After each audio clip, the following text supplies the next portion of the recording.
পালানো একটা আর্ট, একটা শিল্প।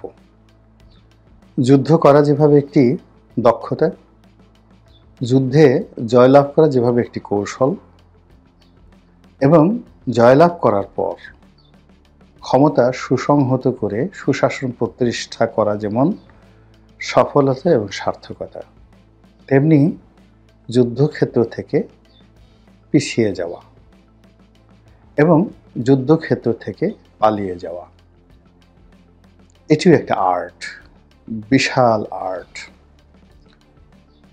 এই পৃথিবীতে যত বিখ্যাত গেরিলা যোদ্ধা রয়েছেন, যেমন চে গুয়েভারা, ধরুন নেলসন ম্যান্ডেলা, তারপর শেরশাহ, আমাদের পাক ভারত উপমহাদেশকে বলা সারা দুনিয়ার কিংবদন্তির শাসক শেরশাহ। ওনারা সবাই খুব বিখ্যাত গেরিলা যোদ্ধা ছিলেন এবং সম্মুখ যুদ্ধের চাইতে গেরিলা যুদ্ধ দিয়েই কিন্তু তারা ক্ষমতার শীর্ষ পর্যায়ে পৌঁছে গেছেন।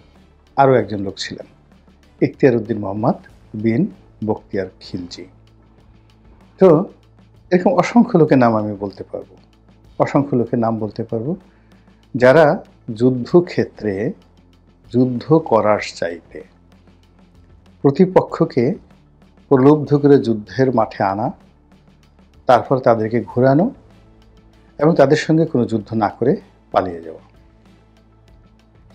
এরপর আবার ফিরে এসে যারা পালাচ্ছিলেন বা ফিরে যাচ্ছিলেন তাদের মধ্যে নতুন একটা সংঘাত তৈরি করা, এবং এভাবে করে করে করে করে তারা এক একটা ইতিহাস তৈরি করে ফেলেছেন। এই কারণে বলা হয় যে যুদ্ধ যেমন একটি সফলতা, যুদ্ধ যেমন একটা কৌশল, যেমন একটা আর্ট, তেমনি যে কোনো যুদ্ধে সৈনিকদেরকে কিভাবে পালাতে হয়, পশ্চাৎপদ হতে হয়, এটা জানতে হবে। এবং সবসময় দেখবেন যে পৃথিবীর সবচেয়ে শক্তিশালী যে প্রাণীগুলো, শক্তিশালী প্রাণী যাদেরকে পাওয়ার ইউনিট বলা হয়, তাদের পেছনের পায়ে শক্তি থাকে। যেমন ঘোড়া, আপনি দেখবেন যে ঘোড়ার যত শক্তি তার পিছনের পায়ে, এবং ঘোড়ার একটা লাথি সঙ্গে সঙ্গে একটা কুমির মারা যায়। তারপর জেব্রার যে শক্তি, তার পুরো শক্তিটাই তার পায়ে, পিছনের পায়ে, এবং জেব্রার একটা লাথি সহ্য করার মতো ক্ষমতা বাঘ কিংবা সিংহের নেই, এত শক্তিশালী। তো আমাদের যে আমরা যে গাড়িগুলো চালাই, দেখবেন যে ফ্রন্ট এক্সেল, রিয়ার এক্সেল, এবং যত শক্তিশালী হর্স পাওয়ার, সেই হর্স পাওয়ারের মধ্যে 4 হুইল ড্রাইভে তাদের পেছনের চাকাতে শক্তি বেশি থাকে। আর যে গাড়িগুলো লাইট ভেহিকেল আমরা সাধারণত চালাই, এই চাকাগুলো সামনের দিকে বেশি থাকে। আবার ধরুন মানুষের ক্ষেত্রে যদি আপনি ধরেন, যারা বক্সিং করেন, মারামারি করেন, তলোয়ারবাজি করেন, তারা হাতকে শক্তিশালী করেন, পেশিবহুল করেন।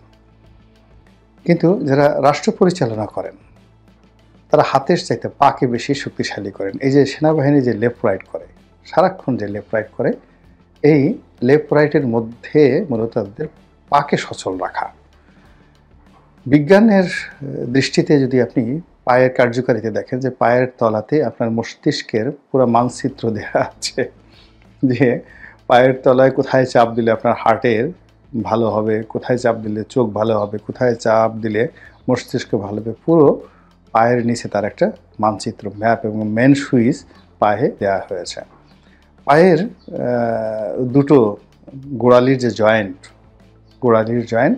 এবং হাঁটুর যে জয়েন্ট, এই দুটো জয়েন্টের শক্তিমত্তার উপর একটি পুরুষের পৌরুষ নির্ভর করে, একটি নারীর নারীত্ব নির্ভর করে, এবং এই কাজগুলো করা হয়েছে মূলত সামনে এগোনোর জন্য অথবা পেছনে পেছানোর জন্য। এবং এই যে দেখুন, আমরা যে পা ভাঁজ করি, আপনারা পা ভাঁজ করি, সামনের দিকে কিন্তু আমরা পা ভাঁজ করতে পারি না, পেছনের দিকে পা ভাঁজ করি। ফলে জীবনে 10 বার যদি আপনি সামনে এগোন, তাহলে অন্ততপক্ষে ১০০ বার আপনাকে পিছনে ফিরে তাকাতে হবে, পিছনে ফিরতে হবে বা পশ্চাৎপসরণ করতে হবে। এইজন্য পালানো ইজ আর্ট। তো এখন বর্তমানে রাজনৈতিক যে অস্থিতিশীলতা চলছে, এটা নিয়ে কে পালাবেন, কে পালাবেন না, নানা রকম গুজব রয়েছে। এবং আপনারা দেখেন যে আওয়ামী লীগের যারা লোকজন রয়েছেন, তাদের কাছ থেকে শিক্ষা গ্রহণ করেন যে তারা কত ডাইনামিক্যালি, কত ম্যাটিকুলাসলি, কত সতর্কতার সাথে, কত সাবধানতার সাথে তারা পালিয়ে গেছেন। আমরা তাদের কারোরই একটি পশম স্পর্শ করতে পারিনি। যে সমস্ত লোকের উপর আমাদের রাগ ছিল, খুব বেশি ক্রোধ ছিল, যাদেরকে পেলে আমরা একদম পাড়িয়ে তছনছ করে ফেলতাম, গালের ৩২টা দাঁত খুলে ফেলতাম। আমাদের মানে দক্ষিণ অঞ্চলে যেটিকে বলা হয় থাপ্পড় মেরে মুখের জামি শব্দটা আমি এখনও বুঝি না, জামি ফাটিয়ে দেওয়ার কথা বলা হয়। এরকম জামি ফাটিয়ে দেওয়ার, যাদেরকে পেলে জনগণ জামি ফাটিয়ে দিত। তারপরে শেষে দক্ষিণাঞ্চলে ৮০ দশকে যেটি হতো, অন্যান্য এলাকাতে যেমন ঘুষি মারা হতো, কিন্তু দক্ষিণাঞ্চলে কারোর প্রতি রাগ হলে তাকে কেনু দেওয়া হয়, অর্থাৎ কনুয়ে দিয়ে আঘাত করা হয়। এটিকে বলা হয় কেনু। এবং সেই কেনুর আবার একটা ভালো কথা আছে, রোয়া পড়া কেনু। মানে আমরা দানাদার যে গুড় খাই, যেটিকে দানা পড়ে যায় চিনির মতো, ওই রকম দানা পোড়া, রোয়া পড়া কেনু। এটা দক্ষিণাঞ্চলে ভীষণ রকম, মানে কারোর প্রতি যদি খুব কেউ বিক্ষুব্ধ হয়ে পড়ে তাহলে বলে যে তোকে রোয়া পড়া কেনু দেওয়া দরকার। এরকম আওয়ামী লীগের যে সমস্ত লোকের উপর রোয়া পড়া কেনু থেরাপি একেবারে অপরিহার্য হয়ে পড়েছিল, তার একটা লোককেও আমরা ধরতে পারিনি। এর কারণ হল এই লোকগুলো খুবই বুদ্ধিমান। তারা যেভাবে দাপট দেখিয়েছে, হুমকি দিয়েছে, ধামকি দিয়েছে, বড় বড় কথা বলেছে, এবং গত ১৫টি বছর ধরে আমরা তাদেরকে আজরাইল হিসেবে মনে করেছি। কিন্তু যখনই পরিবেশ পরিস্থিতি প্রতিকূলে চলে গেছে, কোন ফাঁকে ফুরুত করে তারা সবাই নিরাপদে যে কীভাবে চলে গেছে, with their family, with their money এবং with their asset and everything. আর বাংলাদেশে যা কিছু রেখে গেছে সব লায়াবিলিটিস আমাদের জন্য। তো এখন এই যে আওয়ামী লীগের যে পালানোর সফলতা, এই সফলতার কারণেই তারা কিন্তু সেখান থেকে আবার ফিরে আসার জন্য স্বপ্ন দেখছে। আর আমরা ভয় পাচ্ছি যে কোনো সময় তারা ফিরে আসতে পারে। বিএনপির জমানাতে বিএনপি ম্যাটিকুলাসলি এভাবে পালাতে পারেনি, অর্থাৎ ১-১১ সময় বিএনপি এভাবে কিন্তু পালাতে পারেনি, খুব অল্প লোক পালাতে পেরেছিল আর কি। কিন্তু দে আর দ্য ম্যানেজ মাস্টার, তারা আবার চমৎকারভাবে ম্যানেজ করতে পেরেছিল। তো যার জন্য তাদের ক্ষয়ক্ষতি কম হয়েছিল, কিন্তু রাজনৈতিক যে তাদের যে ডিজাস্টার, সেই ডিজাস্টার কিন্তু হয়ে গেছে। তো তারা যদি আওয়ামী লীগের মতো ব্যাপক হারে পালাতে পারতো এবং বিদেশে গিয়ে তারা শক্তি সঞ্চয় করতে পারতো, অক্ষুণ্ণ রাখতে পারতো সব কিছু, তাহলে আওয়ামী লীগ এতদিন থাকতে পারতো না। তো এখন যে একটা দোদুল্যমান অবস্থার মধ্যে আছে, অনেকের আমাশয় শুরু হয়ে গেছে এই বর্তমান অস্থিতিশীল অবস্থায়। অর্থাৎ আমি ২০২৫ সনের এই মার্চ মাসের শেষ সপ্তাহের কথা বলছি। অনেকের এই রাজনীতির ময়দানে রীতিমতো ডিসেন্ট্রি, আমাশয় শুরু হয়ে গেছে, আসে ভাব। অনেকের যারা দোয়া দরুদ পড়েন, তসবিহ টিপতে গিয়ে সুবহানাল্লাহ আলহামদুলিল্লাহর পরিবর্তে অন্য কিছু চলে আসছে। অনেকে এতেকাফে বসেছেন ভালো কিছু পাওয়ার জন্য, আবার অনেকে এতেকাফ বসার পরও সেটা ছেড়ে দিয়েছেন, টেনশনে এতেকাফ হচ্ছে না। তারপর রাস্তাঘাটে হই হুল্লোড় নেই এবং পুরো পরিস্থিতি কেমন যেন একটা ভীতিকর অবস্থা। চারিদিকে শুধু নানা রকম গুঞ্জন, এটা আসবে, ওটা আসবে, এটা হবে, ওটা হবে। সব মিলিয়ে এখন সাহস দেখানোর কোনো স্কোপ নেই। তারপরে এখন স্থিতিশীল কোনো অবস্থা তৈরি হওয়ার কোনো প্রেক্ষাপট নেই। এখন যারা সাধারণ মানুষ তারা চুপ থাকবেন এবং ক্ষমতার ছড়ি যাদের হাতে, তারা ক্ষমতার ছড়ি ঘোরাবেন। এবং ক্ষমতার ছড়ি গত ৭ মাসে অন্তত ৭ থেকে ৮ বার বিভিন্ন পয়েন্টে ঘুরপাক খেয়েছে এবং এখনও কিন্তু ঘুরপাক খাচ্ছে। অর্থাৎ এই ক্ষমতার ছড়িটি কোনো বিশেষ ব্যক্তি বা বিশেষ গোষ্ঠীর হাতে স্টেবল অবস্থায় নেই। তো যখন আপনি ধরুন গোকরা সাপের ফনা, এটি যেদিকে মুখ করে ওইদিকে কিন্তু সর্বনাশ ঘটে থাকে। কিংবা আপনারা যারা একটা বিখ্যাত সিনেমা আছে মিস্টার ইন্ডিয়া, তো মিস্টার ইন্ডিয়াতে আপনার অনিল কাপুরের যে অনবদ্য অভিনয় আপনারা দেখেছেন, এবং বোগাম্বো হিসেবে অমরিশ পুরীর অভিনয় আপনারা দেখেছেন। সেখানে হঠাৎ করে দেখা গেল যে অনিল কাপুর একটি পোশাক পরার সঙ্গে সঙ্গে ভ্যানিশ হয়ে যান, তাকে দেখা যায় না। তো তার হাতে যদি চাবুক থাকে, তার হাতে যদি বন্দুক থাকে, সেটা ঘুরতে থাকে, বিভিন্ন জায়গাতে ঘুরতে থাকে, অর্থাৎ বন্দুক এবং চাবুকটি দেখা যায় কিন্তু তার পিছনের মানুষটিকে দেখা যায় না। তো এর ফলে সেখানে কী রকম পরিবেশ পরিস্থিতি তৈরি হয়, সেই সিনেমা যারা দেখেছেন মিস্টার ইন্ডিয়া তারা খুব ভালো করে জানেন। তো এখন আমাদের এই অবস্থা হচ্ছে কি, চাবুক আছে, বন্দুক আছে, বন্দুকের গুলি আছে, ক্ষমতা আছে, সব কিছু ঘুরছে, কিন্তু পিছনে নিয়ন্ত্রক কে? এটা কি মিস্টার ইন্ডিয়া, নাকি মিস্টার টিন্ডিয়া, নাকি মিস্টার সিন্ডিয়া, নাকি মিস্টার আমেরিকা? আমরা জানি না।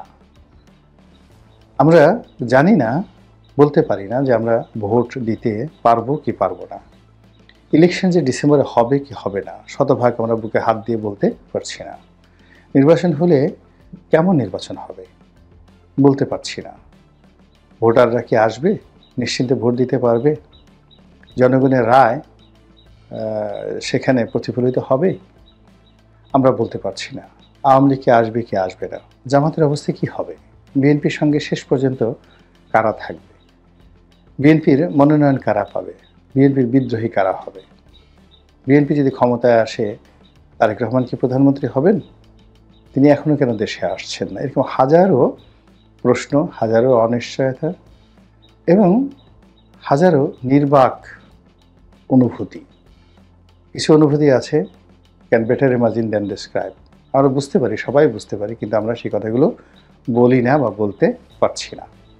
তো আমাদের যে জন্ম, কিভাবে আমাদের জন্ম হলো, পিতামাতার দৈহিক মিলনে আমাদের জন্ম হয়েছে, আমরা জানি, সবাই জানি, কিন্তু আমরা এই কথা কি বলে বেড়াই বা বলতে পারি বা এটার বাস্তবতা তুলতে পারি? এভাবে এই সমাজে এখন এই রাষ্ট্রে অনেক কিছু হচ্ছে, আমরা দেখছি, কিন্তু আমরা বেকুবের মতো সব কিছু অনুধাবন করছি। তো সেই দিক থেকে এই বর্তমান সময়কে যারা খুব ভয় পাচ্ছেন এবং বর্তমান সময়ের দ্বারা যারা ক্ষতিগ্রস্ত হবেন বলে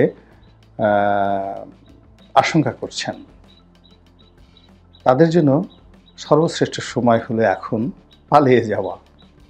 এখন যদি যারা পালিয়ে যাবেন না, জিদ করে দাঁড়িয়ে থাকবেন, তারা 50-50 বিজয়ী হতে পারেন অথবা নাও হতে পারেন। কিন্তু শক্তিমত্তা আছে, কিন্তু ভয়ও আছে, ডরও আছে, যেখানে আপনি ম্যাথমেটিক্যালি কোনো কিছু কাউন্ট করতে পারছেন না, ক্যালকুলেট করতে পারছেন না। আপনি মরুভূমির মধ্যে হারিয়ে গেছেন, তারপর মরীচিকা দেখছেন, সঙ্গীর সাথে কেউ নাই, আপনার হাতে কোনো কম্পাস, কোনো কিছু নাই। সেখানে আপনি যত বেশি দৌড়াদৌড়ি করবেন, ঘোরাফিরি করবেন, তত বেশি আপনার শক্তি ক্ষয় হবে, আতঙ্ক তৈরি হবে, আপনি শেষ হয়ে যাবেন। তো সেক্ষেত্রে হলো স্থির থাকা। আপনি যদি চোরাবালির মধ্যে পড়ে যান, যত বেশি নড়াচড়া করবেন, তত বেশি আপনি গর্তের মধ্যে ঢুকে যাবেন।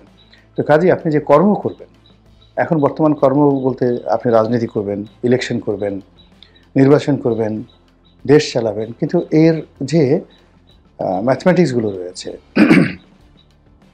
এই যে নিয়মকানুনগুলো রয়েছে, সেই নিয়মকানুনগুলো আপনি যদি বুঝতে পারেন, এটা করলে এটা হবে, কি করিলে কি হবে, তারপরে এটার পরিণতি এটা, 2+2 4, এরকম একটা জায়গাতে যদি আপনি বুঝতে পারেন, আপনি অবশ্যই সাহস দেখাবেন, শক্তিমত্তা দেখাবেন। কিন্তু আপনি কিছুই দেখতে পাচ্ছেন না, কিছুই বুঝতে পারছেন না। ভূত যদি আপনাকে এসে গালের ভুতুতে চড় মারে, আপনি যদি আচ্ছা মতো ভূতের সাথে ঘুষাঘুষি করেন, আপনি কতক্ষণ টিকতে পারবেন? এরকম যারা এই মুহূর্তে ভূতের কবলে পড়েছেন এবং ভূতের সঙ্গে রীতিমতো ফাইট শুরু করে দিয়েছেন, তাদের জন্য আমার মতে এটা হলো শ্রেষ্ঠ সময় পালানোর জন্য।